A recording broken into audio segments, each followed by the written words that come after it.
IPK, insentif prestasi kerja yang akan kita coba terapkan mulai mulai April ini, jadi mulai tanggal 1 kemarin. Oleh karena itu kalau Bapak Ibu sekarang lihat di depannya ruang direktur ada yang klub itu, ya klub itu adalah presensi model terbaru sekaligus kamera. Di sana ada kamera, ya yang nanti akan bisa merekam panasnya Bapak Ibu sehingga Bapak Ibu mengarah kemana ketahuan. Jadi tidak akan sesulit mencari black box-nya MH370. Ya, oleh karena itu nanti begitu Bapak Ibu sudah ke sana, jangan sampai kemudian nanti tidak berada pada radius yang terdeteksi. Ya, karena begitu Bapak Ibu nanti misalnya ini contoh aja, setelah absen di sana pakai fingerprint itu, kemudian ternyata jalan-jalan ke mall sana, mall itu udah di luar radius fingerprint sehingga data Bapak Ibu sudah terdeteksi, dan itu artinya dianggap tidak hadir, kan? Ya, jadi di fingerprint yang baru itu katanya bisa mendeteksi sampai ke sana, katanya. Bisa kata benar apa tidak? Kayaknya saya enggak juga. Ya. Tapi intinya gitu, jadi intinya jangan kemudian habis absen kemudian merah kemana-mana, jangan lah. Jadi absen sudah masuk kerja. Ya. Kenapa kemudian sekarang tempatnya agak diberikan ditaruh di tempat-tempat yang seperti itu, gitu ya? Tujuannya hanya satu saja sebenarnya, gitu kan? Jadi Bapak Ibu kalau sudah absen itu tandanya Bapak Ibu sudah check in. Nah kalau sudah check in ya mestinya masuk benar, gitu kan? Tidak keluar lagi. Nanti kalau check in kemudian keluar kan namanya bukan check in, namanya check out, kan jadi apa? Bus presensi gini check in terus check out ya nanti malaikat pencatat itu sebagai mengakibatkan Bapak Ibu penyakit cekat-cekot ya, karena check in check out cekat-cekot. Nah ya mudah-mudahan kalau nggak mau cekat-cekot Bapak Ibu kalau check in harus check in, kalau check out harus check out ya, dari satu aja, nggak boleh check in terus check out lagi ya. Jadi itu terkait dengan IPK. Jadi kami hanya menginformasikan beberapa hal aja ini yang nggak penting ya.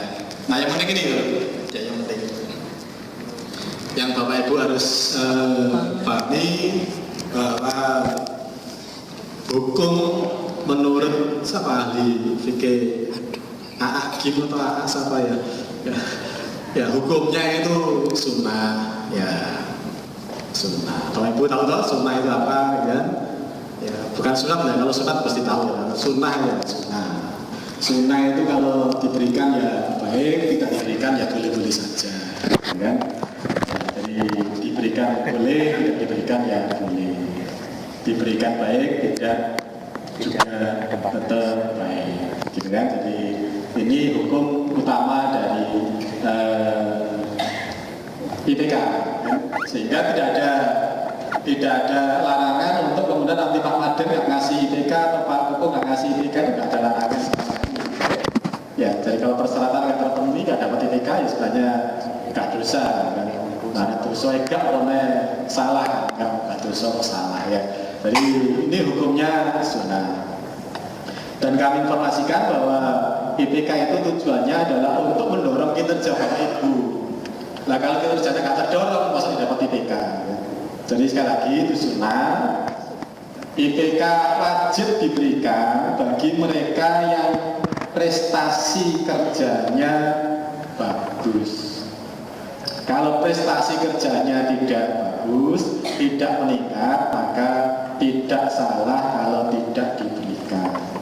Nah, kalau Bapak Ibu merasa prestasi kerjanya bagus, kemudian nggak dapat, silahkan nanti protes. Tapi jangan ke saya, protesnya sekarang ke Pak Koko. Kalau dulu ke saya, ya nggak tahu sebenarnya gitu. Jadi ini hukum asalnya, kan?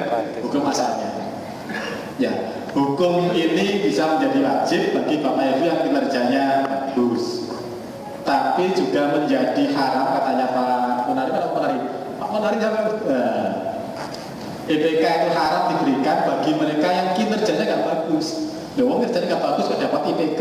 Nah itu haram. Oleh karena itu saya wanti-wanti, gitu ya, kalau Pak Koko nggak mau dapat yang tadi, dosa tadi, jangan berikan IPK untuk mereka yang kinerjanya tidak bagus, karena hukumnya haram. Ya. Gitu Pak. Ya, jadi ini hukum dasarnya. Ini sistem remunerasi yang ada aja, saya nggak akan sampai ke sini, kita akan ke teknis saja. Nah, ini yang juga Bapak Ibu harus pahami.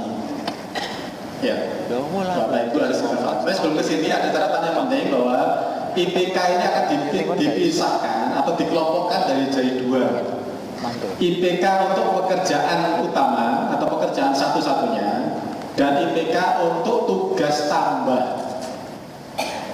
Ya, jadi ada pekerjaan-pekerjaan itu yang sifatnya tugas tambah, ada pekerjaan-pekerjaan yang pekerjaan utama Bapak Ibu. Ya, jadi misalnya Pak Ponari, contohnya Pak Ponari Pak ya.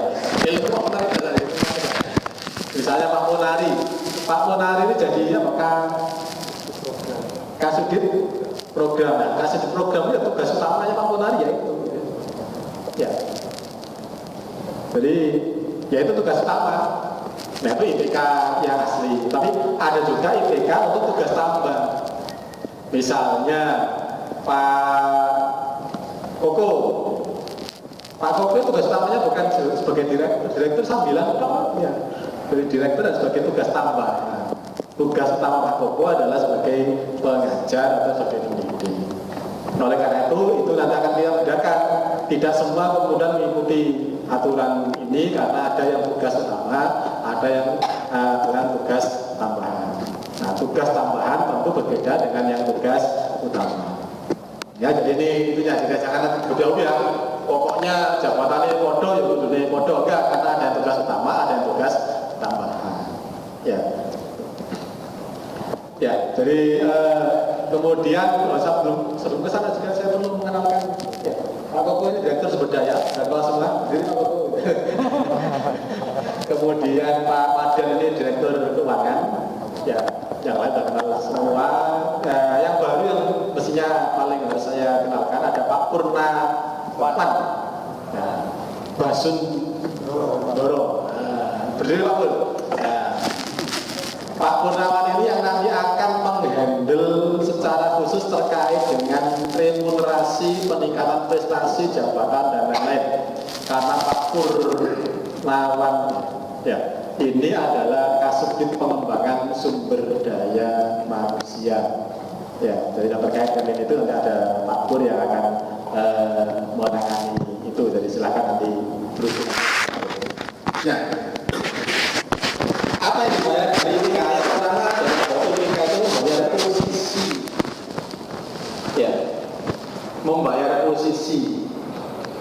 Jadi kalau posisinya beda, ya harus beda. Direktur satunya di lantai 2, di lantai 1 ya berbeda. Ya. Masuk di foto. Kita ini serius. Apa yang bikin gak serius itu? Ada bisa nyanyi? Tangan ya dulu saja ya. Jadi posisi itu tetap terkait dengan jabatannya ya. Terkait dengan jabatannya ya. Jadi mereka yang jabatan posisinya berbeda, pasti kemudian IPK-nya juga harus berbeda. Job value-nya juga pasti harus berbeda.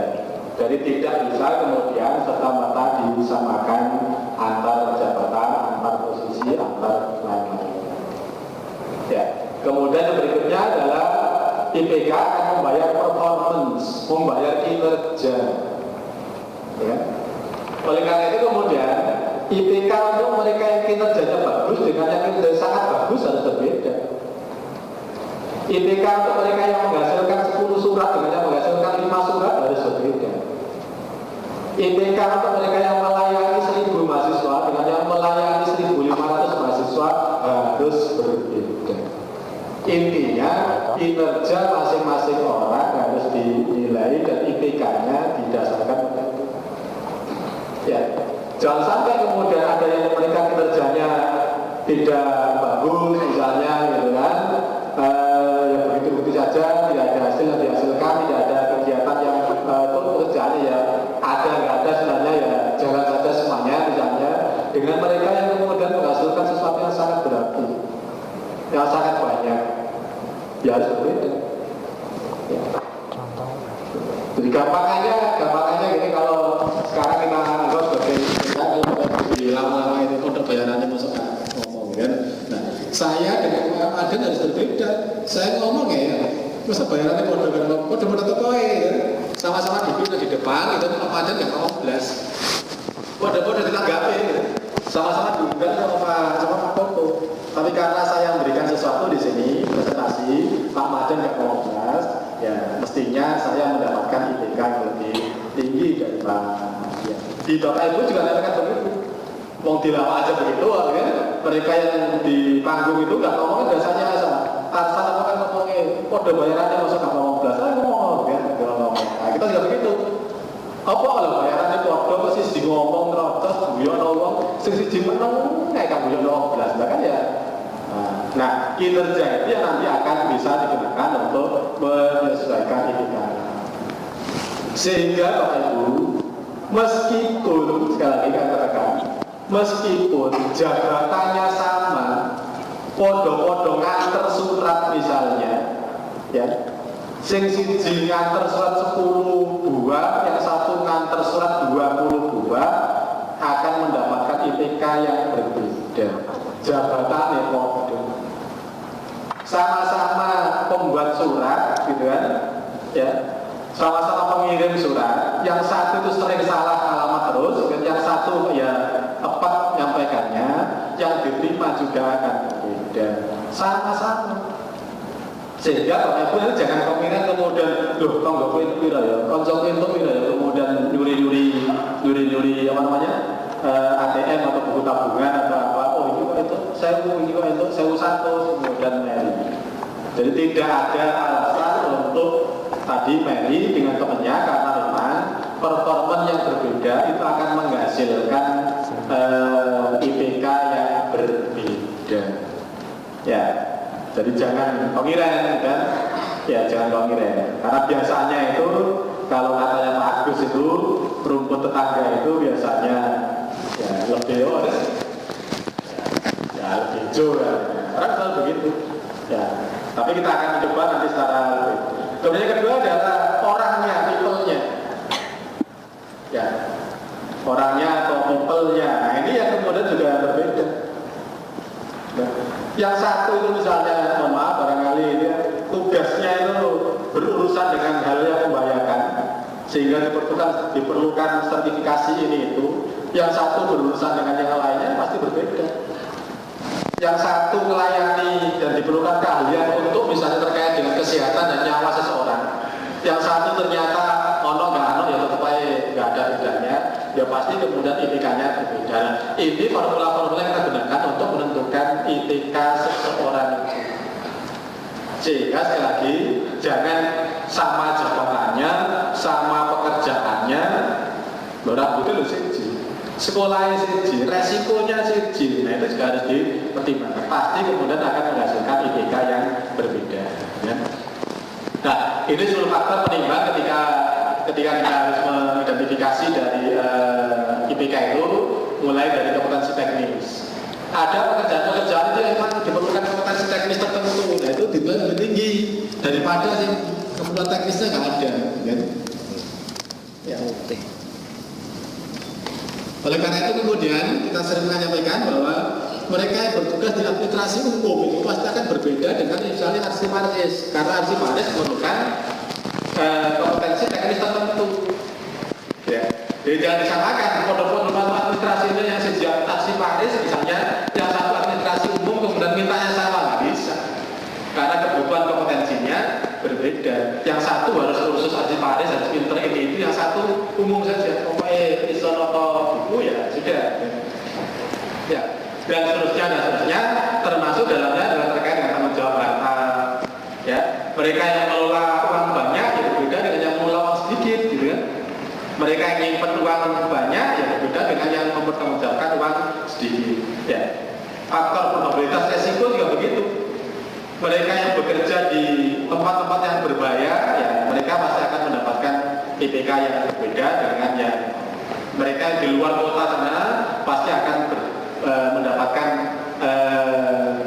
remunerasi yang berbeda dengan yang misalnya di kota-kota besar. Nah, karena faktor inilah kemudian Ibu, mereka yang mau bekerja di tengah lautan sana akan mendapatkan remunerasi yang Misalnya ikut Caltex, ikut apa lagi gitu kan, ikut perusahaan pertambangan, ikut Pertamina ya, di tengah lautan dana ya itu karena resikonya tinggi ya, ketemu bocor minggu, bulan itu ya gak beresiko tinggi, sangat tinggi. Nah mereka yang kemudian akan mendapatkan kabar.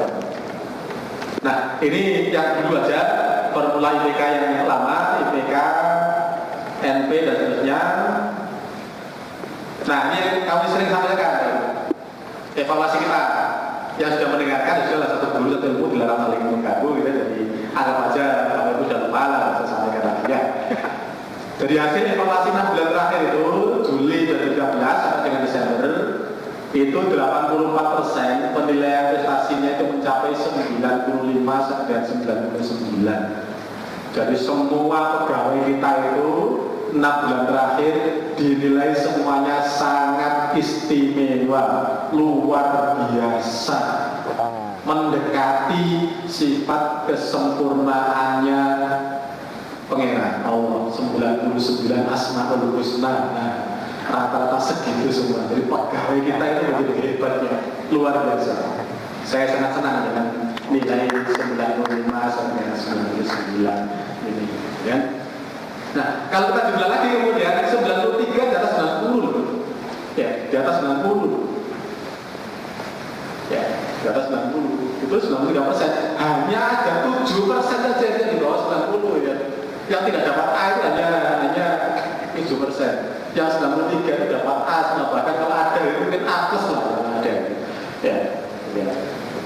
Nah, itu di satu sisi, di sisi penilaian. Tetapi di sisi yang lain kita jelaskan bahwa secara empiris kita melihat bahwa kepuasan manajemen dan kinerja pegawai cenderung menurun. Ini hasil dari IMS yang ada itu. Ya, waktu kita butuh ini itu ternyata udah nggak ada orang, ya. Kita butuh ini itu ternyata orangnya kemana? Ya. Kita beberapa kali sidak ke tempat yang ada tempat pekerjaan itu ternyata orangnya nggak ada. Setelah ditanya, oh iya Pak masih jalan-jalan ke mall, kan? Oh iya Pak Agus masih di tempat parkiran, gitu ya. Ya saya lihat aja lah Pak Agus terus di parkiran gitu. Sudah absen atau tidak? Nggak tahu Agus yang mana, pokoknya Agus lah gitu. Ya, ya misalnya begitu. Oh ternyata Pak Agus, sama Pak Agus apa? Rahasia. Oh rahasia. Ya, kita ahli Pak Agus ini punya kebiasaan Agus ya, habis absen kemudian parkirnya ditaruh di tempat yang paling belakang. Nyampe ke sini pas saya datang, Pak Agus ikutan saya datang, seolah-olah nyambut saya datang. Padahal Pak Agus dari parkiran sana, saya datang jam 9, sehingga sebenarnya Pak Agus baru kerja jam 9 kan? Itu Pak Agus ya? Enggak Pak Agus. Ini contoh saja, contoh aja. Jadi saya bukan Pak Agus sampai hari kan. Nah ini yang terjadi. Loh kok baru ngomong bilang, loh kok kosong, loh kok ini itu dan seterusnya. Sehingga belum lagi muncul bahwa selama 6 bulan terakhir ini, gitu, pokoknya jam 4 tit ya, jam 4 tit itu sepi, ramai. Ya. Dari dia Pak kasih tugas pada penjaga, nah aku namanya itu berarti penjaga, betul, bagus ya. Ya. Tapi fenomena ini kemudian itu ya. Ya, padahal Bapak Ibu harus tahu bahwa para pimpinan termasuk kasus apa itu pekerjaan rutinnya mulai jam 8 sampai jam 4 itu rapat, baru bisa bekerja itu setelah jam 4 itu. Lah Bapak Ibu wis mulai lah terus sopo kancane ya, yang mulai bisa ya tinggal ngono ngene lantai papat ijenan kan kancane kan apane ya mulai ada oh ya. Ya terpaksa ya. Pokoknya agak jadi nomor kita kayak ya tolonglah Bapak Ibu, tolong para pimpinan itu yang biasa pulang malam harus seperti kancane lah.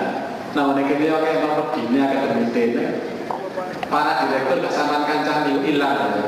Saman hilang itu laporan polisi menghilangkan barang bukti ya. Jadi tolong ini menjadi itu. Jangan sampai kemudian sudah nggak rapat, jam 4 baru mulai bisa tanda tangan ini itu ternyata udah nggak ada orang sama sekali, udah sepi, mau manggil itu nggak bisa, mau suruh bikin itu nggak bisa, ya susah gitu. Ya. Nah, oleh karena itu ini fenomena yang ada. Nah, oleh karena itu ini ada beberapa penyempurnaan yang akan kita lakukan mulai pada bulan April ini, meskipun pada bulan Maret kemarin masih percobaan, gitu kan. bahwa penilaian dilakukan secara wajar. Kita ingin nanti ke depan terlihat dengan wajar. Ya, kita ya, sangat berharap untuk pada para penilai bahwa nilai 95 ke atas itu diberikan kepada pegawai yang benar-benar luar biasa saja. Mereka yang tidak luar biasa yang jangan diberikan nilai itu, sewajarnya saja. Nilai jabatan pegawai perlu disempurnakan dengan mengacu pada SKP. Nah, SKP ini juga nanti akan segera kita selesaikan Bapak Ibu, gitu kan, untuk bisa menentukan nilai jabatan Bapak Ibu masing-masing, gitu kan. Sebelum analisis nilai jabatan selesai, penilaian kinerja berdasarkan pada beberapa parameter terbaru. Nah, ini ya, ini yang kemudian nanti harus kita ya, termasuk bagian dari penyesuaian. Karena kita identifikasi ya. Kalau pada jam-jam kerja itu kemudian saya jalan-jalan ke sana kemari ya, itu saya sering melihat yang pertama seringkali komputer yang ada di hadapan Bapak Ibu itu dipakai untuk main game. Seringkali juga dipakai untuk Facebookan. Ya, Facebookan, Twitteran, itu seringkali. Bahkan menurut datanya Pak Musa, datanya dari Pak Musa, tidak jarang ya komputer yang ada di hadapan Bapak Ibu itu digunakan untuk nyetel film. Gila Musa ya, betul ya? Itu ada. Ya, nyetel film. Memang suaranya nggak terlalu dikeraskan, tapi ya kan beda Pak. Bayangkan antara kerja pakai Word sama kerja pakai film itu kan beda ya. Ada klap-klapnya, ada apanya. Kalau pakai Word aja kan nggak ada klap-klap, nggak ada apa ya, ketahuan. Nah, sinar itu kan ditutup semua ya. Jadi karena ini Pak Koko, namanya banyak teman-teman yang tidak tahu, kalau sudah diberikan pengumuman bahwa seperti di tempat-tempat yang lain gitu ya.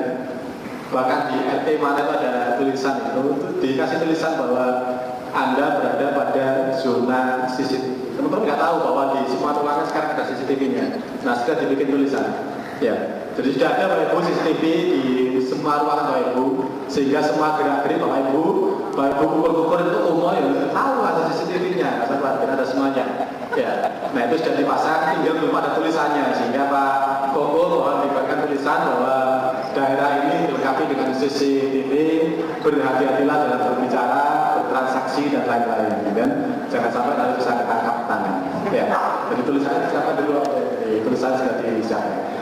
Nanti kalau tulisannya sudah, ya dilanjutkan dengan yang lainnya. Kan? Jadi ya biar kaget. Nanti nggak ada yang tahu ya, maka kita masangkan 1 minggu CCTV, nggak ada yang tahu orang-orang. Jadi ada saja sehingga perilakunya sama-sama saja. Ya. Jadi itu, Bapak Ibu, saya informasikan bahwa oleh karena tidak efektifnya begitu, maka kami informasikan bahwa kami akan memberikan waktu khusus untuk Bapak Ibu untuk beristirahat. Kami sebutkan, kami sampaikan bahwa bekerja terus-terusan 7,5 jam itu tidak manusiawi, seperti kerja rodi, ya kan? Ya. Nah, kalau kerja dengan buruh dia enak, ya, dengan civil ini nggak kerja rodi. Kalau kita harus bekerja 7,5 jam berturut-turut. Oleh karena itu kemudian kami saya berkesimpulan bahwa kami harus memberikan kepada Bapak Ibu untuk beristirahat selama 1 jam setiap hari. Ya, sekali lagi kami memberikan kesempatan Bapak Ibu bahwa untuk beristirahat selama 1 jam. Untuk apa saja? Bisa untuk istirahat beneran, bisa untuk sholat, bisa untuk Facebookan, yang sempat misalnya bisa jalan-jalan ke mana, ke TP apa dan seterusnya gitu kan, dan seterusnya silahkan dipakai selama 1 jam. Bapak Ibu free lakukan apa saja, gitu kan? Dengan demikian Bapak Ibu nanti akan bisa lebih tenang dalam bekerja. Ya kan? Kalau jam-jam siap misalnya harus jemput anak istri, silakan jemput. Intinya Bapak Ibu kita beri kesempatan bekerja atau beristirahat 1 jam itu. Ya, kok janjian sama siapa ini itu ya silakan pakai 1 1 jam istirahat itu. Ya. Tetapi kalau kemudian nggak mau Pak, saya nggak mau istirahat, nggak apa-apa, saya tetap aja dihitung sebagai istirahat. Ya. Saya mau tetap melayani, misalnya masuk itu, misalnya kan. Kalau saya istirahat, kasihan mahasiswa yang datang nggak ada yang melayani. Saya akan tetap melayani, saya nggak perlu istirahat, misalnya apa? Tapi jamnya dihitung tetap jam istirahat meskipun melayani. Ya. Jadi intinya gitu. Nah, karena ada jam istirahat 1 jam Bapak Ibu, maka kami informasikan bahwa jam wajib PNS itu adalah 7,5 jam per hari atau 37,5 jam per minggu. Ini adalah jam wajib kerja, jam bekerja. Karena kita kasih tambahan 1 jam istirahat termasuk hari Jumat, maka sebenarnya jam kerjanya adalah jam kerjanya adalah 8,5 jam dari yang kemarin 8 jam. Kita anggap sangat tidak efektif. Nah, dengan 8 jam kita beri jam istirahat 1 jam per hari, sehingga jam kerja minimal pegawainya menjadi 8,5 jam per hari atau 42,5 jam per minggu. Ya. Jadi ini pengaturan jam kerjanya. Misalnya nanti kalau kemudian kita nilai Pak terlalu berat Pak, mau istirahatnya 3/4 jam saja, oke, kita akan perhitungkan, kan? Misalnya, kemudian kita akan hitung lagi, tapi akan kita coba evaluasi lagi. Kemudian misalnya masuk kerja jam 8, maka pulangnya paling cepat jam 16.30 dengan 30 menit istirahat. Ya. Kalau Bapak Ibu bisa ngatur, kemudian sudah Pak, saya mau istirahat 1 jam, tapi istirahatnya adalah saya ambil 30 menit saja, misalnya untuk sholat, untuk ini itu dan seterusnya. Setelah itu bekerja lagi, sehingga yang terakhir 30 menit pada jam 4 saya minta istirahat sekaligus pulang misalnya. Nanti itu akan diatur lebih lanjut kalau pengaturannya demikian. Saya hanya ingin Bapak Ibu, karena sekali lagi sangat tidak manusiawi bekerja tanpa istirahat tersebut. Karena realnya banyak teman-teman yang harus sholat, harus makan, harus ini itu, kan? Nah kalau sholat kemudian sambil kerja kan mau selesai setelah sambil kerja, kan? Nanti sholat juga masih bayangan saya tidak bayangan saya ini guyonan saya saja, kan? Sangat jarang kemudian kalau tidak kita atur begini itu kita bisa sholat tepat pada waktunya, kan? Nah, belani tamu, gitu, belani tamu, itu ya ya setengah rolas itu tamu, setengah jam rolas itu tamu, terus azan tamu saya nggak perlu biasa. Nah, bayangan saya dengan kita atur ini, kita berharap masing-masing pada jam-jam istirahat itu kita tidak saling mengganggu, kita tidak saling menamukan diri, sehingga Pak Madian juga akan bisa sholat berjamaah, saya juga bisa sholat berjamaah, teman-teman istri juga bisa sholat berjamaah, karena mau sunah istirahat, ya kan? Mau sholat itu ya ada tamu, mau ditinggal kok ya sok-sok kira Pak Nasir kita mau ditinggal sholat koyok-koyok kan ya kayak enak.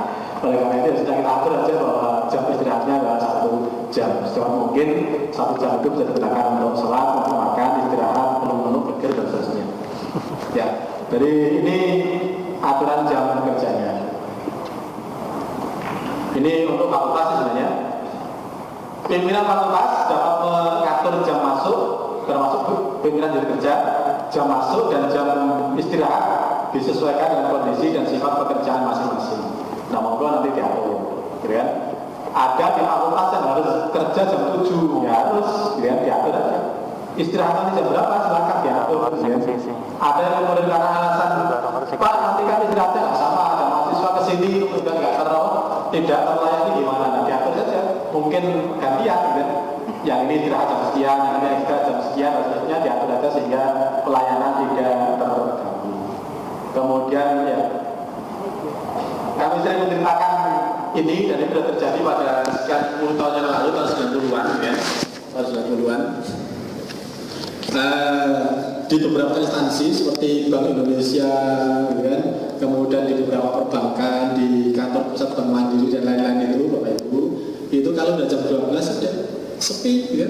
Komputer semua dimatikan, bahkan listrik dimatikan semuanya, semua pada sholat, pada makan, pada apa, di tempat yang terpisah, udah fresh bener, guyon-guyon. Nah, kita coba lah daripada jam-jam tertentu itu kita kalau perlu ya komputer apa dimatikan, listrik apa dimatikan, kan? Semua udah free dari pekerjaan sehingga sudah hemat listrik, hemat macam-macam, kan? Ya, di beberapa instansi yang menerapkan demokrasi sekarang begitu. Ya. Hasil penilaian dan insentif IPK dilengkapi dengan ini terkait dengan itu dari surat pernyataan tanggung jawab mutlak dari pimpinan unit kerja. Jadi Pak Direktur nanti harus bikin surat pernyataan tanggung jawab mutlak yang kalau menilainya tidak benar maka Pak Direktur dan pimpinan unit kerja harus mengembalikan dari kekayaan pribadinya ke kas universitas. Kalau sampai nanti misalnya SPI ketika turun kemudian tahu loh ini kinerjanya jelek, Pak dibayar oleh Pak Koko ini misalnya sebagai bagus, Pak Koko harus mengembalikan karena dia udah bikin surat pernyataan tanggung jawab mutlak. Gitu kan? Loh ini nggak masuk sekian hari, dia katakan sebagai masuk terus, Pak Koko harus mengembalikan sebagai kepala, sebagai direktur sumber daya. Kalau terkait itu dengan orang-orang di keuangan ya Pak Madian harus bertanggung jawab, harus mengembalikan dengan uang pribadinya ke kas universitas kalau ada penilaian yang tidak benar. Nah, sehingga kami tunggu Pak Bidi nanti hasil SPI-nya terkait dengan kinerja masing-masing ini sesuai enggak dengan IPK yang diterima, ya. Ya, kalau enggak ya nanti para direktur, para dekan, para apa kita minta untuk tanggung jawab secara pribadi sampai dengan semua aset keluarganya. Ya. Nah, asetnya mobilnya apa wis entek ya kelambi-kelambine kudu dirobek kok. Ya. Ya, harus begitu. Namanya tanggung jawab mutlak. Nah, ini yang kita lakukan bersama. Kemudian yang tidak kalah pentingnya adalah bahwa indeks rupiah dari wilayah jabatan itu akan kita sesuaikan dari 5.000 menjadi 5.250 rupiah per job value. Jadi ada kenaikan IDR-nya. Ya, kalau kita kalikan ya 5.250 itu dari 5.000 ya kurang lebih 5%. Jadi IDR-nya kita naikkan 5%. Ya. Jadi ini yang kita akan terapkan pada bulan Maret dan April depan ya.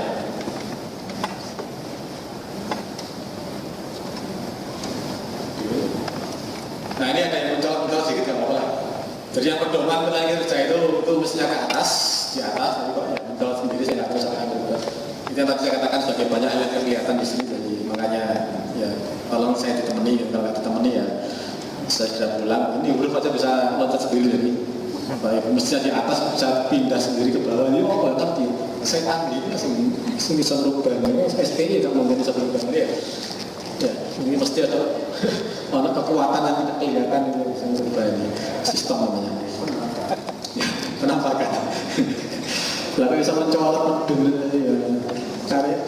Ini tanda-tanda Pak Ibu jadi pedoman dari kerja kita akan nilai pekerjaan itu dari 3 aspek. Yang pertama adalah kedisiplinan sebagaimana mestinya ya. Jadi kedisiplinan tidak masuk kerja ya, tidak masuk kerja kalau tanpa izin 6% per hari, kalau dengan izin 2,5% per hari. Terlambat masuk kerja atau pulang lebih awal ya, kalau terlambat masuk kerja 1% per hari, kalau pulang lebih awal juga begitu 1% per hari. Meninggalkan tugas pekerjaan pada jam kerja tadi yang saya katakan, waktu di sidak tidak waktu istirahat atau nggak ada di tempat misalnya, nah itu juga akan kena potongan 1% per hari ya.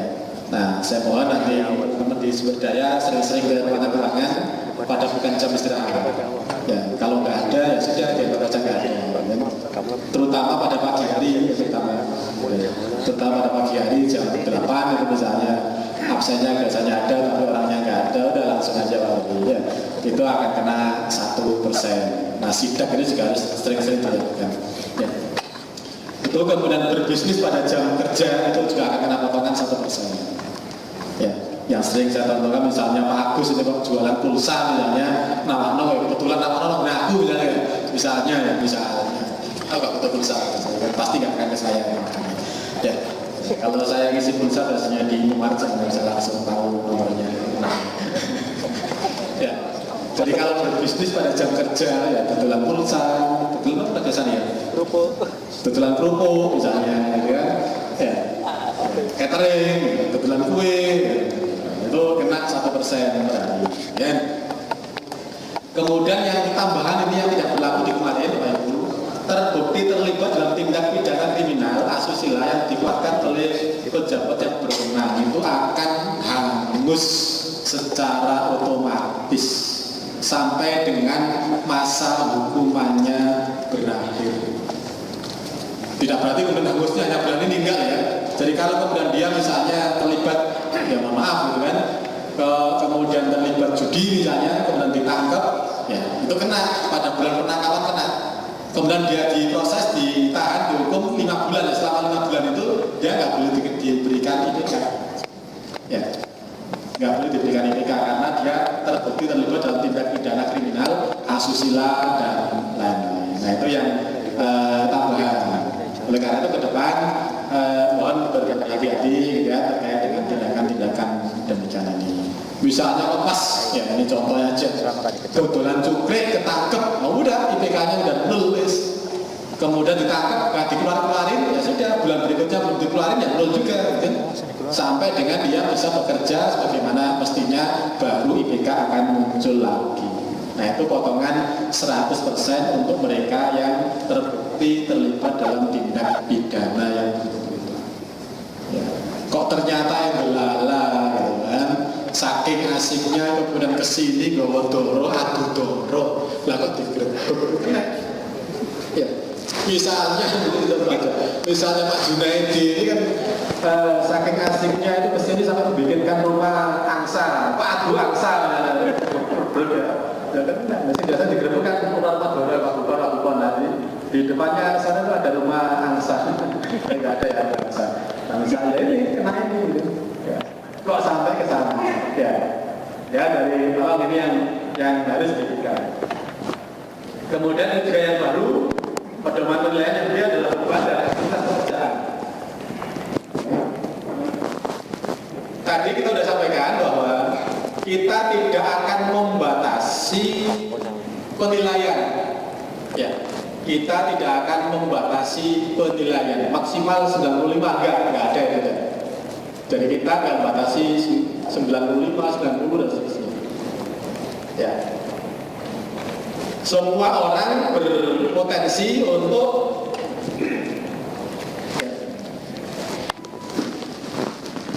semua orang berpotensi untuk dapat angka 99.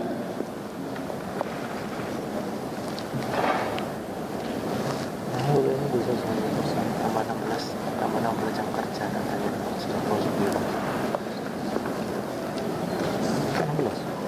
minggu per minggu 100% itu kan?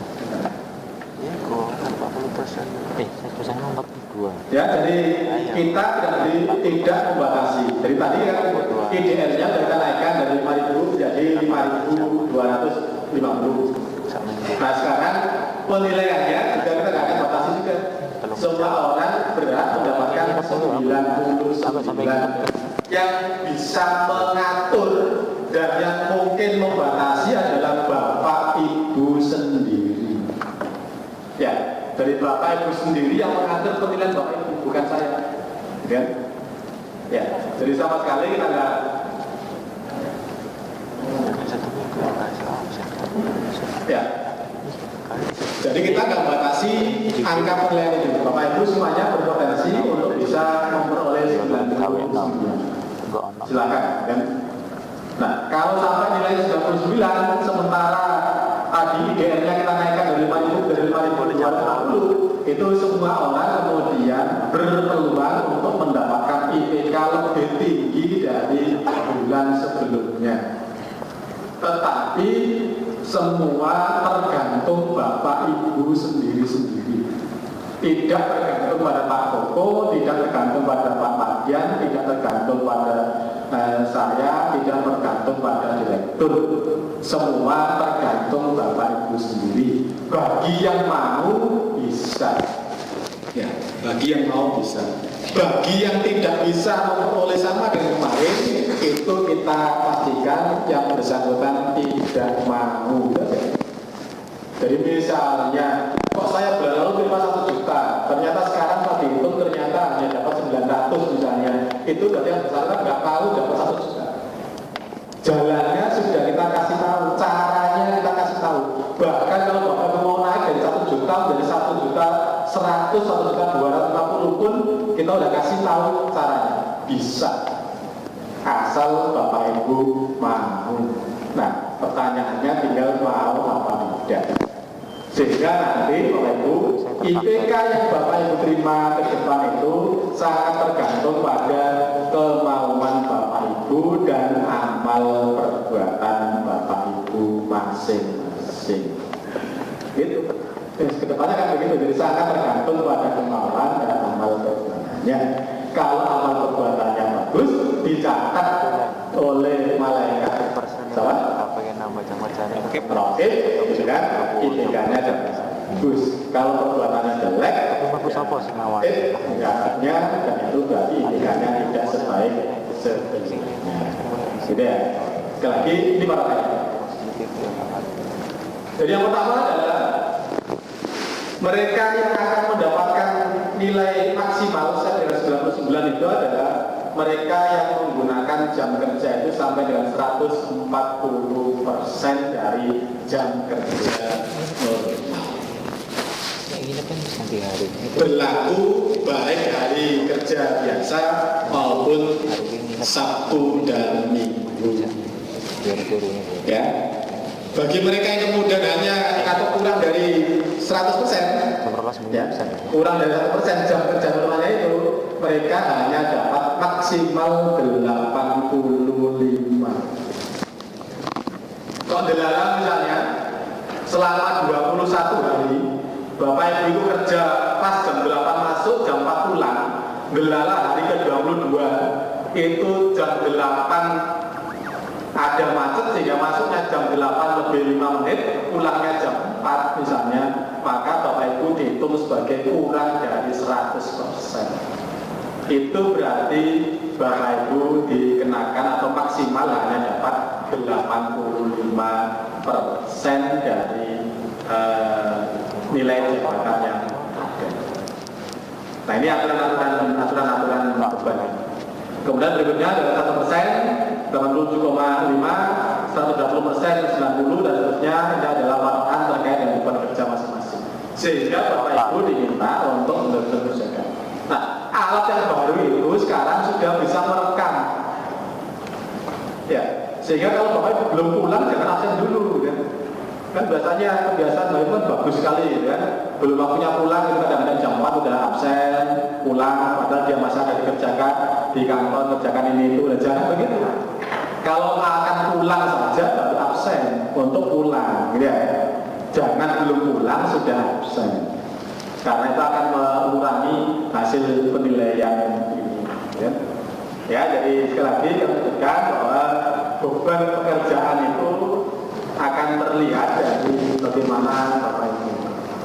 Kami pastikan dan kami yakin adalah bahwa kalau Bapak Ibu itu setiap saat jam 4 sudah pulang, itu dipastikan beban pekerjaannya tidak banyak.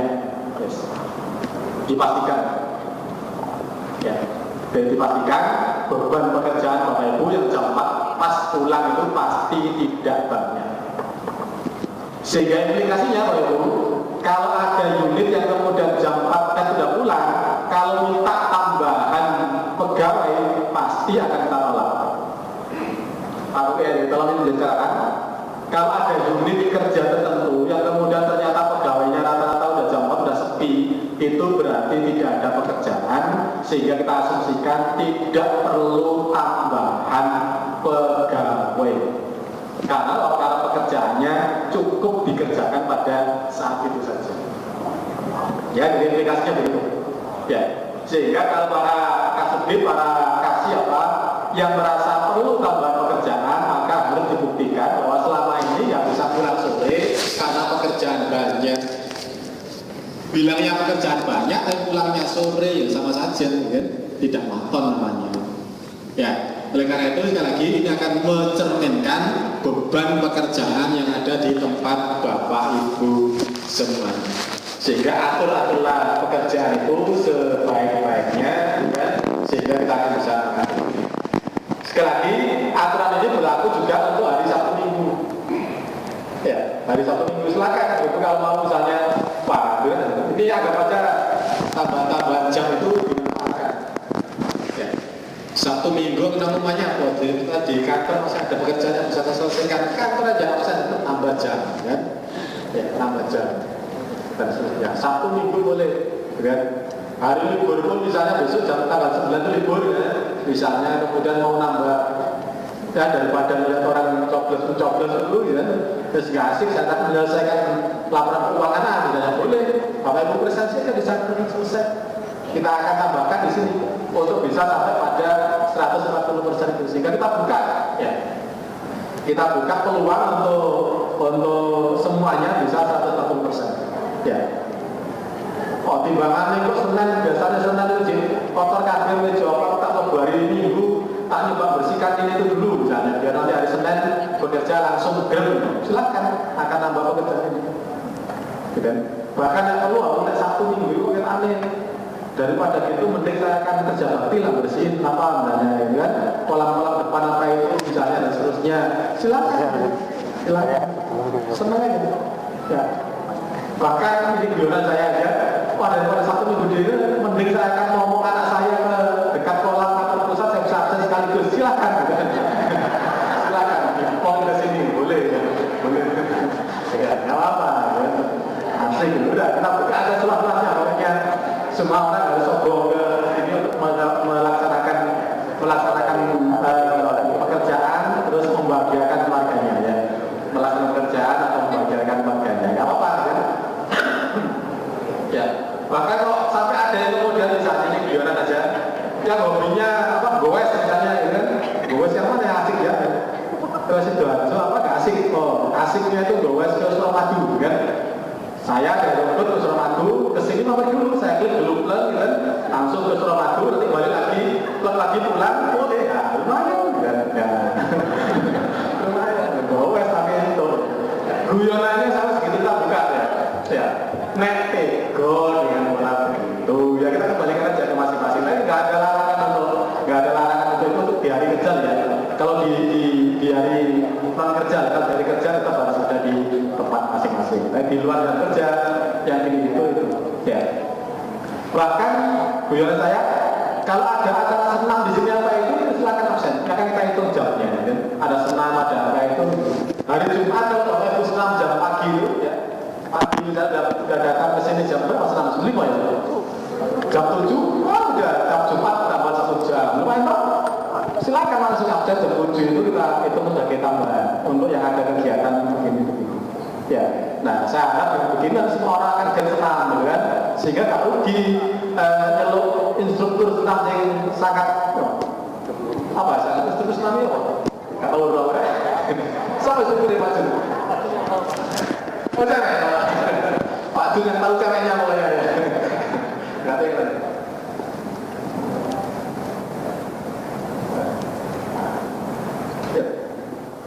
Baik, Ibu dari Pak Madian, silakan diceritakan sebentar dulu. Saya ditunggu Pak Rektor di belakang saya. Pak Madian, ini saya bagian meluruskan. Sekarang mungkin Pak Nasi ada ditunggu Pak Rektor tadi di depannya ruangan Pak Nasi mungkin ada perlu banget itu, maka saya akan nah jadi saya lanjutkan aktivitas pekerjaan dengan karakter dan setiap pekerjaan selesai dihitung dengan subsidi. Jadi aktif pada satu kegiatan non-fungsi itu nilai maksimumnya adalah 85. Sedangkan aktif pada satu kegiatan non-fungsi, kegiatan fungsi itu nilai maksimum adalah 87,5. Jadi 2 itu 90, Bapak dan Ibu sekalian bisa mencapai 99 jika aktif pada 4 kegiatan non-fungsi. Jadi kalau misalnya Bapak dan Ibu sekalian tidak pernah aktif dalam kegiatan non-fungsi, fungsi, misalnya di sini, maka nilai maksimum adalah 85. Jadi selanjutnya di sini kualitas dan perilaku sikap. Sama seperti yang kemarin, sebenarnya penilaian IPK. Misalnya di sini adalah melaporkan atau menyampaikan kepada atasan semua hasil dan kegiatan yang dilakukan setiap hari misalnya, maka itu maksimal adalah 99. Sedangkan seminggu 2 kali maksimal 90. Seminggu sekali itu maksimum adalah nilainya 80. Sebulan 1 kali itu 70 dan tidak pernah melaporkan kepada atasan langsung misalnya di sini, maka maksimum adalah 60.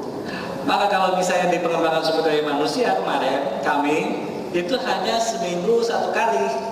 Jadi sebenarnya IPK kalau kami melakukan itu, kalau dinilai nanti sekarang misalnya bulan April nanti, maka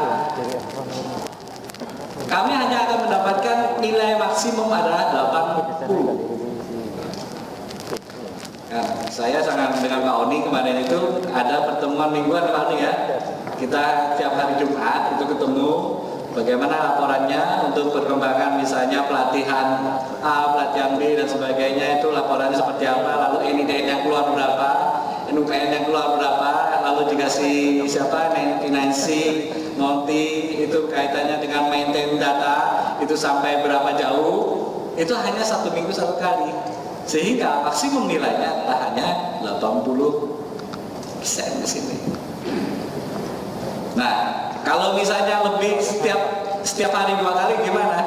Ya maksimumnya hanya 99 saja. Meskipun setiap hari misalnya melaporkan kepada atasan langsung. Saya 2 kali, pagi berapa, sore berapa. Tapi sebenarnya kalau berdasarkan sistem SKP itu kan output yang dihasilkan oleh bapak-bapak ibu sekalian itu kan biasanya dilaporkan ya. Iya kan, misalnya dalam 1 hari itu berapa nulis suratnya dan sebagainya untuk nanti direkap pada 1 tahun yang akan datang. Pada saat performance kinerja kita dihitung, misalnya dalam 1 tahun itu ada surat yang memproses surat masuk misalnya itu di SKP-nya atau targetnya misalnya sekitar 500. Nah, menghitung itu kalau misalnya kita dihitungnya itu per hari lalu kita sampaikan kepada atasan langsung, sebenarnya setiap hari kita sudah melaporkan kepada atasan langsung. Di Fakultas Ekonomi, Pak Hadi Sutono itu sudah melakukan kemarin ini bercerita itu sudah melakukan seperti itu. Jadi atasan langsungnya dia kira-kira hari ini dapat berapa dan sebagainya dicatat. Gitu. Nanti itu akan bertanggungjawabkan di SKP. Kalau misalnya kita melakukan semacam itu di SKP dan atasan langsung tahu bahwa memang itu yang sedang dilakukan, maka sebenarnya kita berhak mendapatkan 99. Tapi kalau misalnya sekali lagi, kalau hanya 1 kali, 1 minggu, maka hanya 80. Nah, angka-angka ini sebenarnya itu mau mengkuantifikasi hal-hal yang sifatnya kemarin itu adalah subjektif. Memang kualitas perilaku dan sikap itu sebenarnya kan kalau dulu itu relatif subjektif juga. Tapi kalau sekarang itu kita mencoba melakukan seobjektif mungkin. Kalau misalnya dilakukan pelaporan misalnya seminggu itu 2 kali, ya sudah nilainya berapa? Kalau 3 kali itu berapa? Kalau seminggu 2 kali, misalnya seminggu 3 kali berapa? Seminggu 4 kali berapa? Kira-kira masuk ke berapa? Kalau 1 minggu laporannya itu 3 kali, masuk ke berapa itu?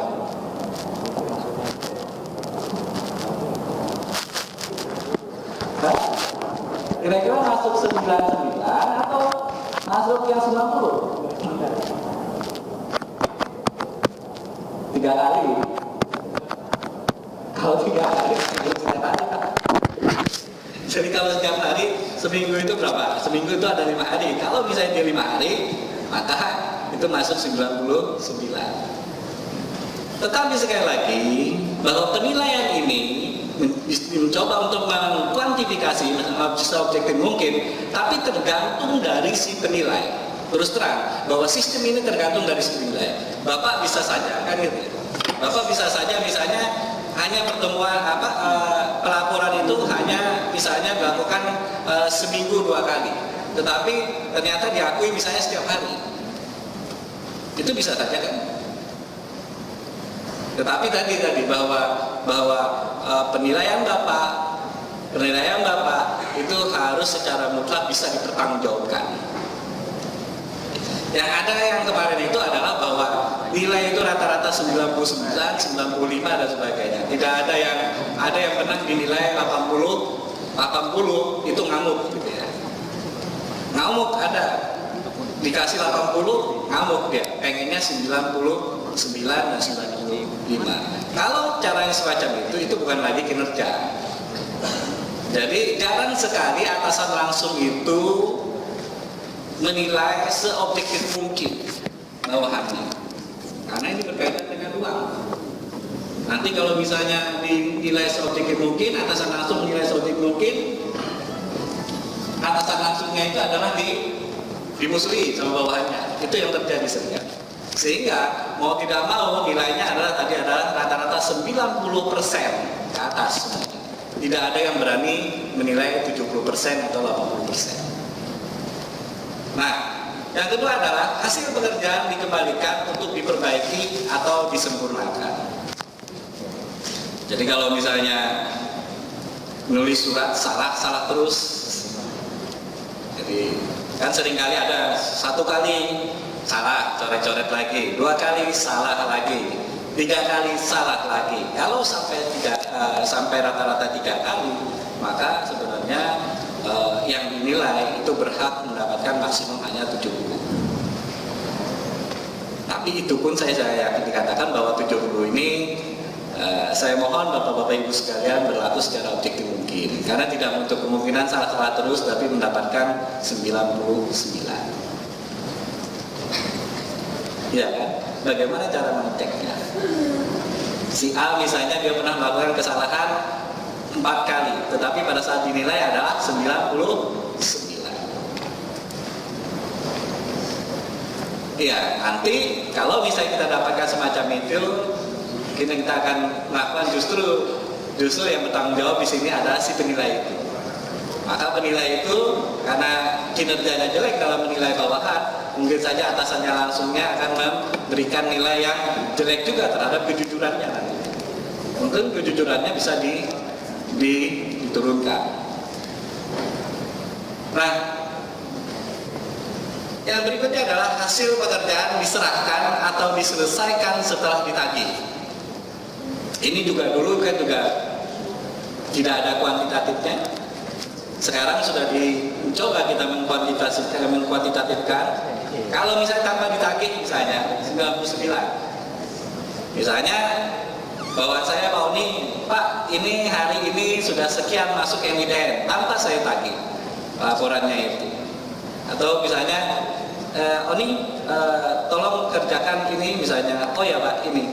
Jadi dia kalau selesai langsung diinikan tanpa ditagih sama sekali, maka itu kita bisa berikan 99. Tapi kalau misalnya ditagih, mana pekerjaan kamu? Kata-kata ditagih, mana pekerjaan kamu? Sampai saat 1 kali saja, maka itu adalah 90. 2 kali 80, 3 kali 70. Kalau lebih dari 4 kali, maka dia akan hanya menghasilkan 60.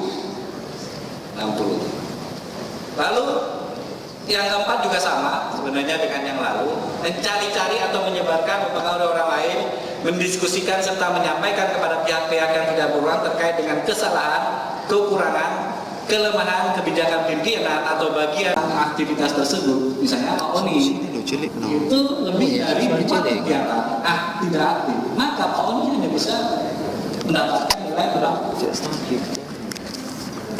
Kalau misalnya hanya 1 kegiatan yang tidak aktif, kita hanya mendapatkan 60. Tidak ada kegiatan tambahan. Saya 70 di sini, tidak ada sama sekali gitu.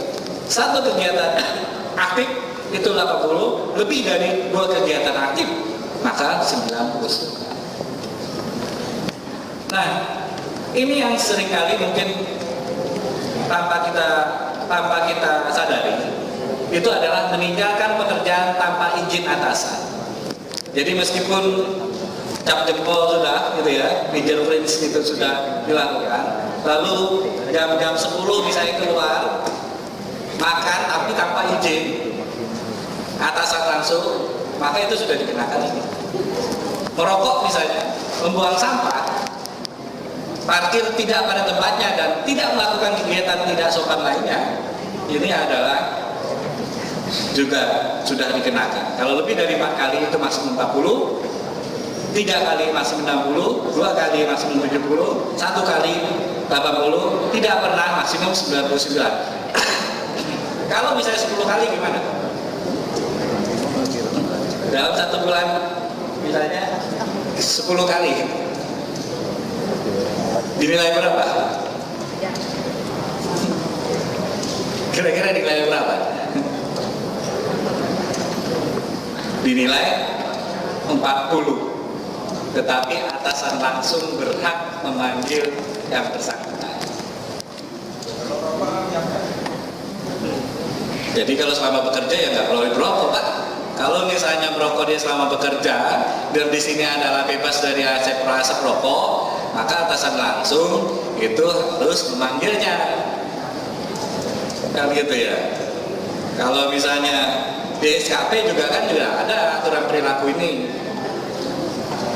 Bahkan kalau misalnya kita berkaitan dengan SKP itu ada satu legitimasi sebenarnya bagi pemerintah untuk dengan gampang memecat seseorang sebagai PNS.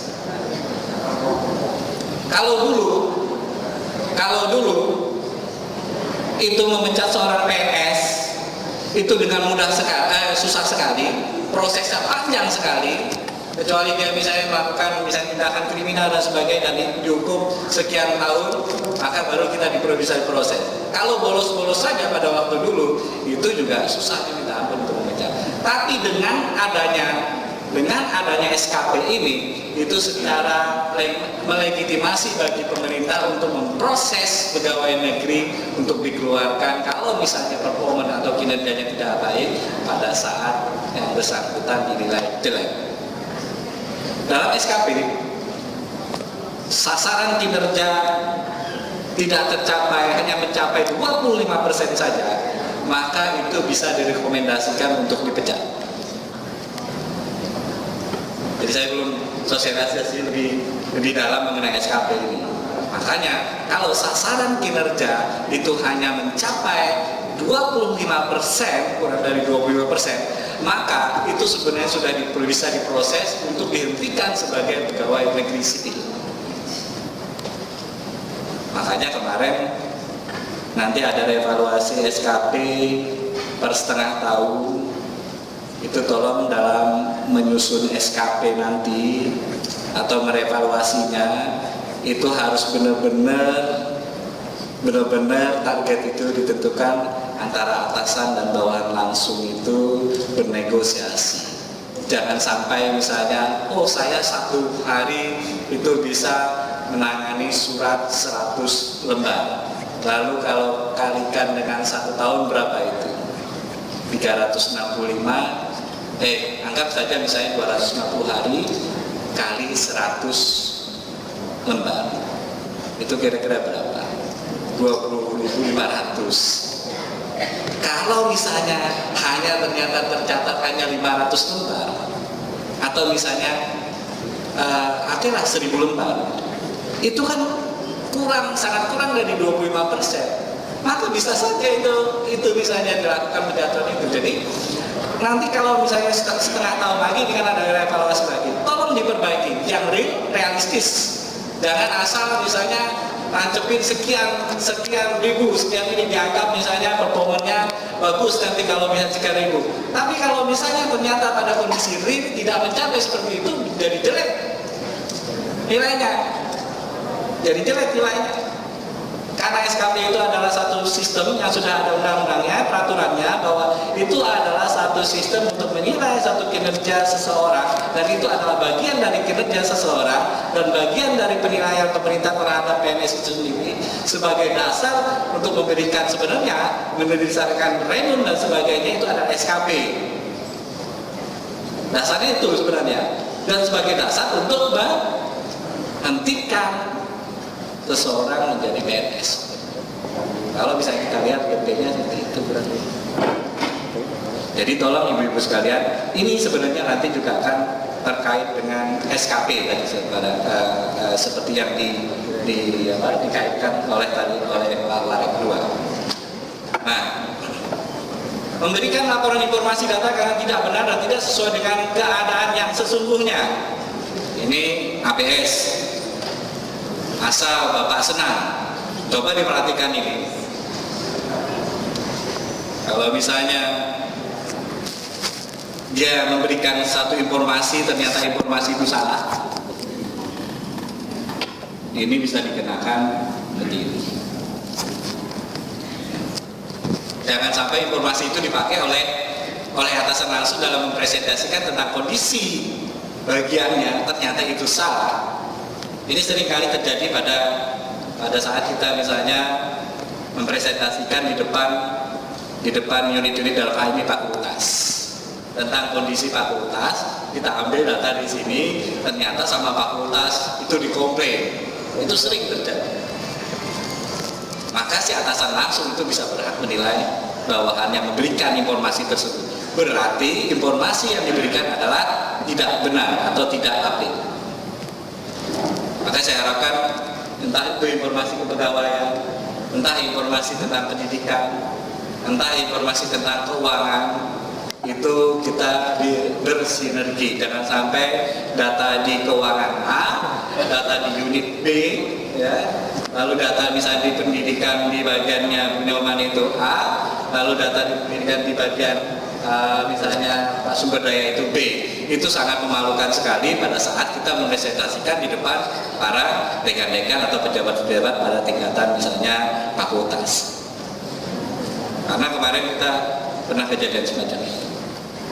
Berpakaian tidak sopan atau tidak sesuai dengan kantor, berbicara tidak pantas, mempermalukan, melecehkan pegawai lain, serta melakukan kegiatannya yang bertentangan dengan etika, sopan santun, maka ini adalah maksimum 4 kali saya bohong, 3 kali 40, lalu 1 kali maksimum 60, dan tidak pernah itu adalah 99.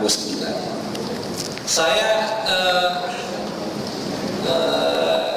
kemarin ada informasi bagian kepegawaian, dia sudah ngomong gini, bahwa kita ini bekerja sepertinya acuh tak acuh. Kita ini terutama yang muda-muda seringkali meskipun kita baru masuk ke sini itu nggak mau tahu dengan yang lebih senior. Masuk saja kan gitu ya. Jadi yang senior datang pun juga ya enggak, meskipun bersalip-salipan itu cuek saja yang muda-muda itu. Beda mungkin kita dulu kan gitu ya. Sekarang seperti itu. Tapi mohon tolonglah itu benar-benar di sopan santun dan sebagainya. Itu tolong dirubah. Paling tidak kita menyapa. Asal tidak, yang sekarang ini kan WC bablas anginnya kan gitu. Yang muda nggak mau tahu, yang penting dia kerja, jahit, ketemu misalnya senior, semacam sudah yang lama di sini, itu seharusnya paling tidak ya say hello lah. Jangan seperti kita kerja ini ya yang senior ya lewat cuekin. Itu sering kali terjadi, saya lihat di sini seperti ini. Maka saya juga nanti menginformasikan sama Pak Koko, apakah nanti juga ada baiknya ada nilai-nilai sopan santun dan sebagainya untuk karyawan-karyawan yang baru nanti, honorer misalnya, itu nanti diberikan, gitu ya. Sehingga sopan santunnya itu masuk di sini itu ada. Jangan sampai sekali lagi yang terjadi sekarang adalah ya seperti itu, bahwa karyawan nggak mau tahu pokoknya lu bagian mana dan sebagainya, sudah gue lu kan gitu. Padahal kita kerja di sini kan harus berkolaborasi antara bagian keuangan dengan bagian SDM dengan bagian misalnya pendidikan, itu kan harus berkolaborasi. Pendidikan bisa melakukan segala kegiatannya itu harus disupport oleh keuangan, harus disupport oleh SDM. Ya kan? Jadi kita akhirnya adalah satu kesatuan. Begitu juga humas, kita perlu apa nih kan gitu ya, dengan humas kita akan humas. Mas perlu pendanaan apa seperti Pak Bagus tadi gitu. Mas saya itu sekian gitu. Ya, saya akan alokasikan sekian gitu. Itu yang kita harapkan dari the unity of Airnaga University. Oke, karena Pak Nasi sudah ada, silakan. Nah, oke, ini yang ketiga Pak adalah aktif dalam kegiatan pembinaan jasmani dan rohani seperti olahraga, mengikuti upacara, pembinaan lintas spiritual di program oleh Universitas Fakultas Seni Kerja. Kemarin hari Jumat itu kan juga ada kegiatan olahraga. Kalau misalnya dia olahraga saja sampai 4 kali, kan gitu ya, dalam satu minggu tiap kali aktif dia olahraga, itu dalamnya maksimum bisa 99. Apalagi yang sholat berjamaahnya berkali-kali gitu. Itu bisa kita masukkan, kita bisa nilai dari 99. Kalau 3 kali 98, 2 kali 80, 1 kali 70, tidak pernah ada 50. Nah, aplikasinya nanti penilaiannya semacam ini. Yang pertama, kualitas perilaku jika dalam bekerja ada sebagai berikut. Cuma pada saat ini diklik misalnya, artinya itu keluar angka 99, 90, 40, 60 dan sebagainya. Jadi tidak ada lagi nilai misalnya sangat baik atau baik, itu nilainya dari sekian sampai sekian itu tidak ada lagi. Tapi yang ada adalah misalnya 1 kali dia melakukan itu dia misalnya 90, 2 kali itu misalnya 70, 3 kali itu 60 dan tidak pernah 99. Hanya itu nilai yang ada sekarang ini. Ya, terima kasih. Mungkin karena sudah lama, juga sudah bosan Pak mendengarkan saya ya Pak ya. Maka kita buka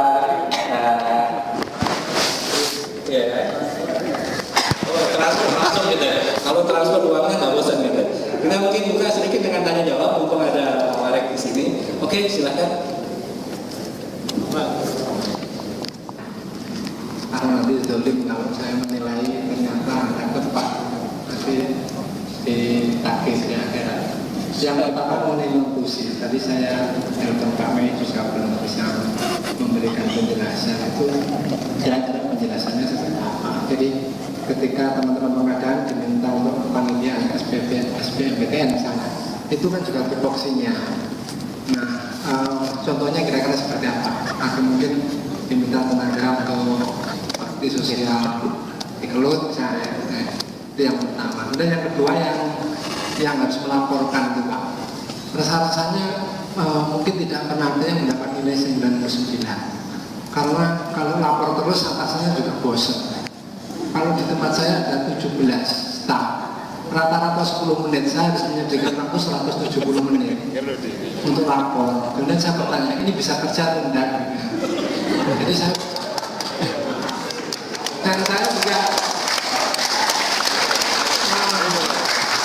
bisa jadi di tempat saya Pak, sehari bisa 4 kali karena misalnya Pak, ini NKS ini bagaimana? Nah, begitu ada sanggahan, Pak ini bagaimana? Sehari mungkin bisa 3 kali, tapi tidak mungkin setiap hari.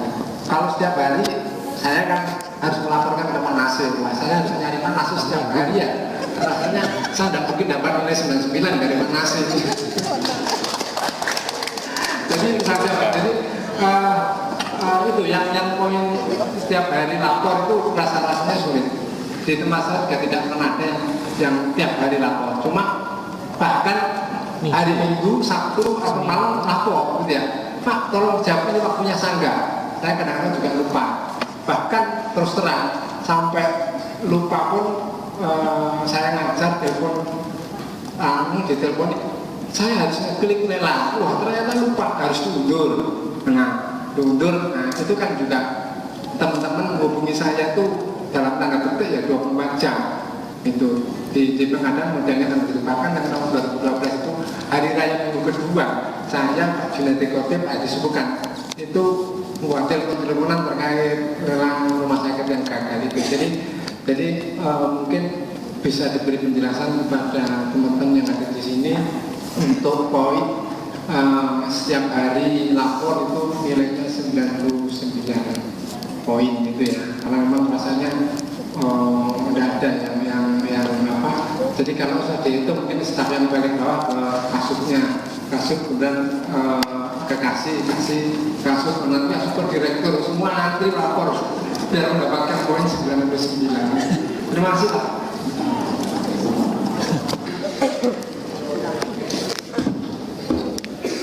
Baik, jadi terkait dengan lapor, ya kalau lapornya itu dikatakan sebagai begitu Pak Bambang, itu nanti yang dapat 99 itu hanya satpam yang jaga di depan itu, kan? Dari bisa hormat, bisa lapor, bisa apa itu, setiap saya datang mesti ada, oh Pak, aman Pak, 86, nah itu mereka ada 99 gitu kan. Ya. Nah, tetapi yang dimaksud dengan menyampaikan atau melaporkan itu adalah kaitannya dengan koordinasi antara atasan dan bawahannya. Kalau mengerjakan sesuatu itu, ya, kalau mengerjakan sesuatu itu jangan guyonan saya orang Surabaya katanya ojo ngedek kayak gitu kan. Teko pada menunggu semuanya salah udah apa dikerjakan habis. Sama sekali kemudian tidak menyampaikan apapun pada pimpinannya. Ya, tahu-tahu dan lempuk ternyata salah semua, ya. Nah, yang gitu yang kita masukkan, ya. Jadi bukan berarti kemudian Pak saya nanti begini enggak, ya. Ya, jadi tidak ada unsur seperti itu. Tetapi kok ya ada komunikasi, ya, antara atasan dengan bawahannya dalam melaksanakan pekerjaannya itu. Biar kalaupun ada kesalahan nggak terlanjur. Misalnya mau bikin kontrak ternyata menang kayak digarap gitu, itu mari ngomong akhir minggu diserahkan ternyata salah semua, kan nggak pas, gitu kan? Tapi kan ada proses komunikasi yang lebih baik antara atasan dan bawahan. Yang pertama. Kemudian yang kedua adalah sekurang-kurangnya kemudian Bapak Ibu, ya, dalam pekerjaan di sebuah tim baik kasubdit maupun apapun itu ada koordinasinya. Ya. Saya sering membayangkan kemudian satpam aja begitu, ya.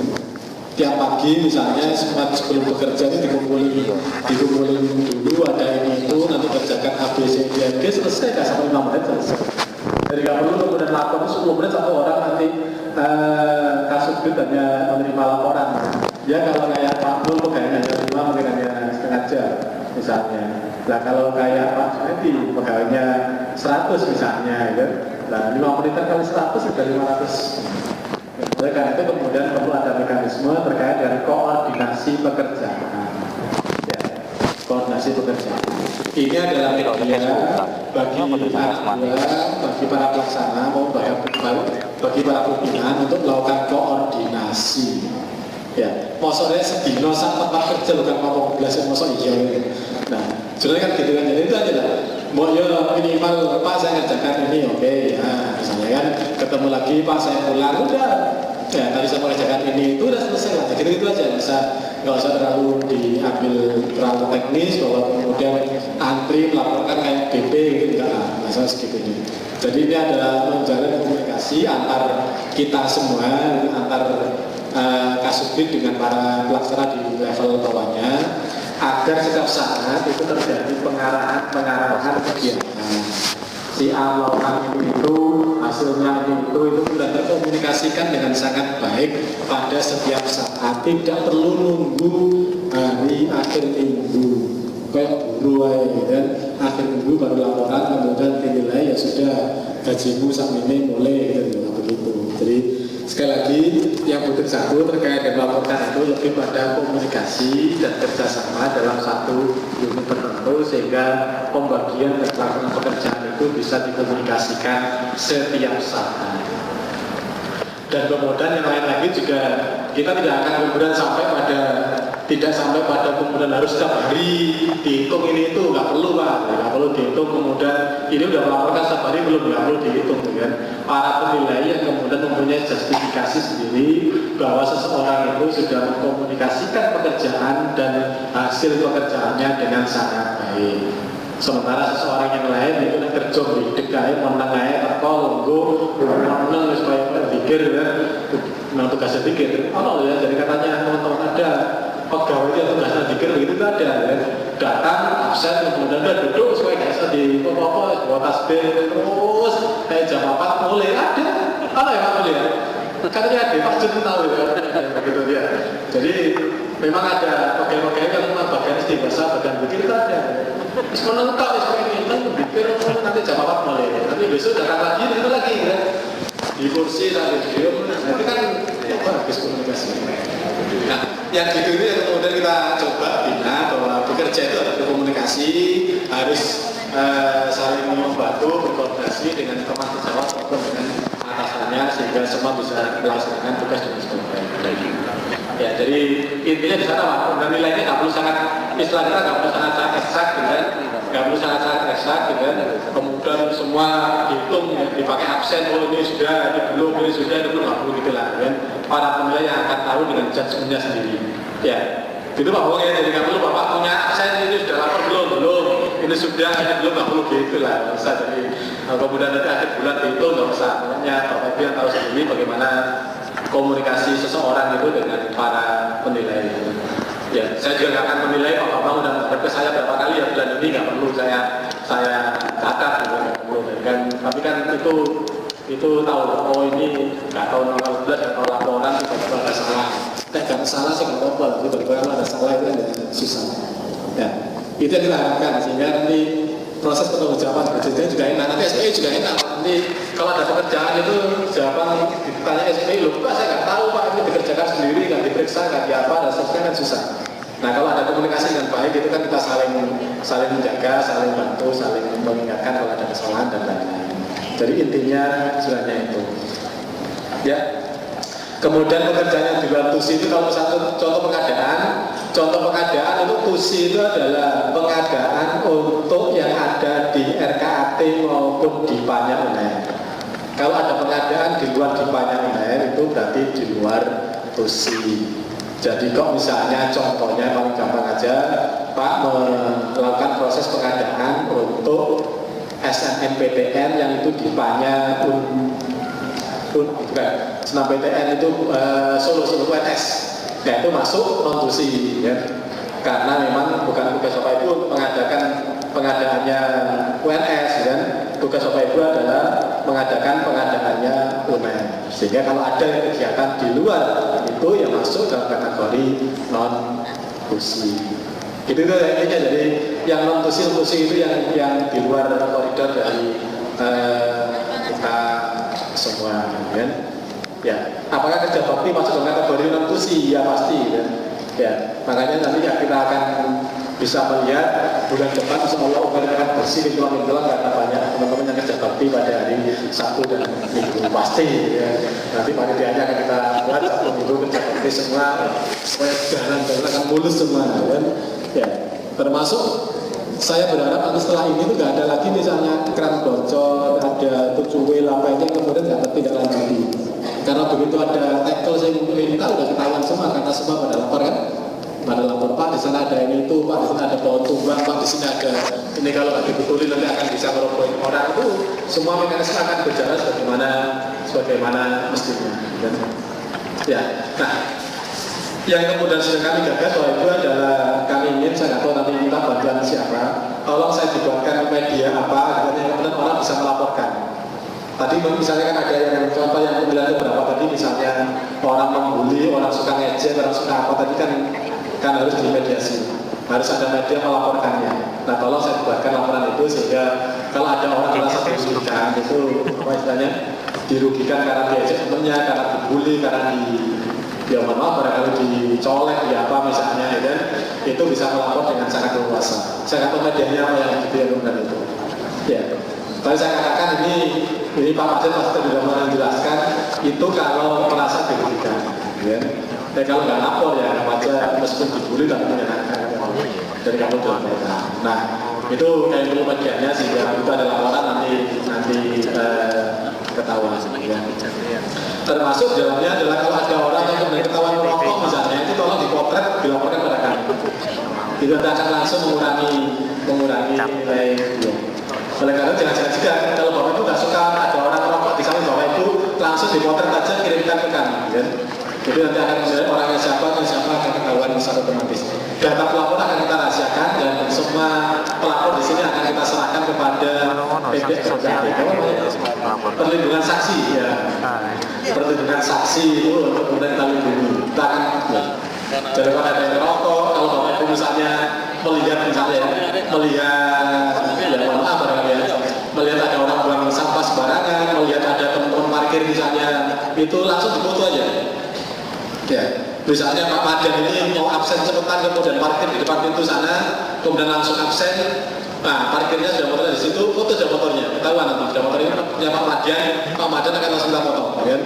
Misalnya, karena ketahuan parkir tidak ada tempatnya. Dan parkir ya di tempat parkir sana, jangan di depan pintu untuk dalam rangka absen. Nah, itu tolong saya dibantu medianya sehingga semua akan bisa ada laporan-laporan sebagaimana mestinya, gitu kan? Nanti kalau enggak ya saya akan bawa kayak Pak Widi itu. Pak Widi ini bagus kan? Setiap ada momen apa aja tuh difoto. Pak Widi bawa tustel loh. Ya, sambil ada ini jangan lupa itu di tustel semua, jadi dilihatkan semua. Kan? Nah dari situ nanti kita akan punya data semua. Sekali lagi Bapak Ibu, intinya adalah ini untuk mengembangkan perilaku kita sekolah. Ini bukan untuk apa-apa. Ini kok buang ini aja, ini begitu kok susah amat. Bukan. Ini dalam rangka meningkatkan agar kita berperilaku sehat semuanya. Anak teman ya saling ngejek, ngomongnya harus ngerti. Kan ini apa? Komunikasinya yang paling bagus kan. Karena kalau di keuangan itu keuangan yang sering dibully itu Mas Niko ini sering kali ya. Nah, tapi kalau Mas Niko nggak laporan ya kita akan menyenangkan aja Mas Niko ya. Kalau Mas Niko melaporkan Mas Niko sama sering membuli sampean kan. Nah, akan dikurangi IPK-nya. Pasti. Jadi kalau merasa dirugikan akan begitu. Ya, terus sekali lagi kita ingin ada perilaku yang sehat di lingkungan universitas kita. Saya tidak ingin di universitas yang mengusung excellent quality ini ada perilaku-perilaku yang menyimpang antar teman tidak begini begitu gitu kan, dan seterusnya itu yang kita inginkan. Dan kunci terakhirnya yang kami sampaikan bahwa semuanya sekarang terserah pada Bapak Ibu. Kalau Bapak Ibu mau dapat 99 juga bisa. Tapi kalau Bapak Ibu tidak mau ya itu berarti memang Bapak Ibu nggak mau untuk dapat 99, maunya dapat 80 ya sudah nggak apa-apa karena kemauan Bapak Ibu adalah 80. Jadi kami tidak membatasi nilai kinerja Bapak Ibu. Baik Bapak Ibu, sudah jam 5 lebih sekian, sudah lebih 1 jam kurang lebih dari jam kerja normal, tambahan 1 jam dari 8 jam itu berarti kurang lebih udah 20%. Jadi nggak usah khawatir, besok kita akan begini lagi rapat-rapat kalau bisa ya jam 4 kita rapatnya jam 4, selesai jam 5, jam 6 kan ada tambahan dari 40. Terima kasih, mohon maaf, assalamualaikum warahmatullahi wabarakatuh.